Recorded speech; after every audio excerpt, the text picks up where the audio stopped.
and welcome to this edition of Money Matters. All right, well, we've all probably done it, right? You walk into a store for one thing and you come out with 6 other things that we really don't need. The question is, how do we avoid doing that in the future? Well, here to give us some tips on how to avoid simple impulse buying and taking control of our spending is the ultimate cheapskate, Jeff Yeager. And I say that affectionately, Jeff. Good morning. How are you? Good.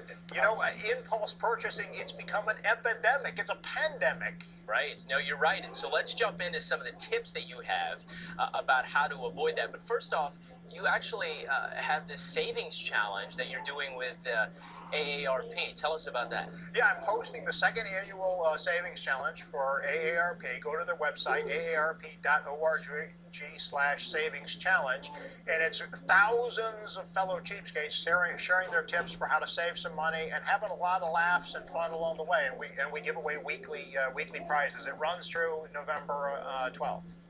All right, great stuff, Jeff. Let's talk about some of your tips then on how to really have some self-control. And you say that is one of the first tips, is take some self-control. And you say follow a mandatory waiting period after you see an item in the store. How long should we wait, Jeff?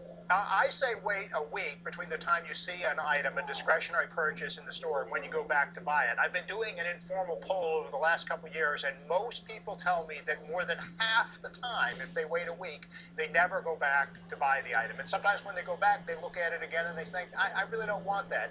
There was a study that showed that Americans have regrets about 80% of the discretionary items they buy. So it's a matter of predicting in advance what those items are going to be.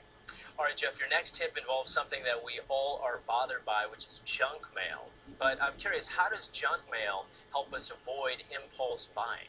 Well, there's a reason why we get so much junk mail is a lot of people buy things as a result, and almost by definition, those are impulse purchases because it's generally not material we've requested. It's stuff that shows up in our mailbox. Go to the website, nonprofit organization, the website is 41pounds.org, and they'll help you get taken off those unwanted mailing list. By the way, 41 pounds refers to the amount of junk mail the average adult American receives every year. 41 pounds. Wow, that's disturbing to say the least, and really want to trim that down. Let's go to the next tip, which is, I think, really easy for people to do. You say pay for cash over credit, and it'll help you create or curb some of that impulse buying. Yeah, there's been a lot of interesting studies. One that was published by Bankrate.com recently that showed that, for instance, in fast food restaurants, customers who pay with the credit card tend to spend 50% more than people who pay with cash. So when you pay cash, psychologically, it's harder to shell out the old greenbacks. And there's a period where you reconsider whether you want to buy something or not. Let's go to the next one, and you say refrain from letting your fingers do the shopping. Online shopping we're talking about?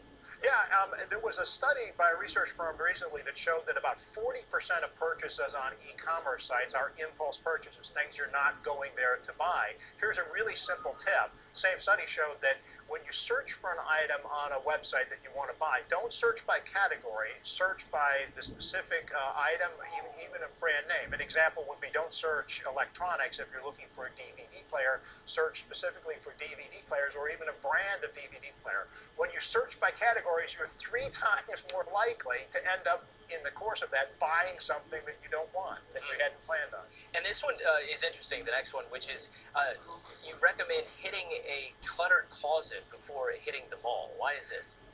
Try to, a rule of thumb, before you buy something new, again, a discretionary item, try to give up something you already own. Go through a closet, declutter, get rid of an item for every new item you buy. And what that'll do is remind you how much terrific stuff you probably already own, how much stuff you already own, and the fact that you don't need something new. All right, Jeff Yeager, we're going to have to leave it there.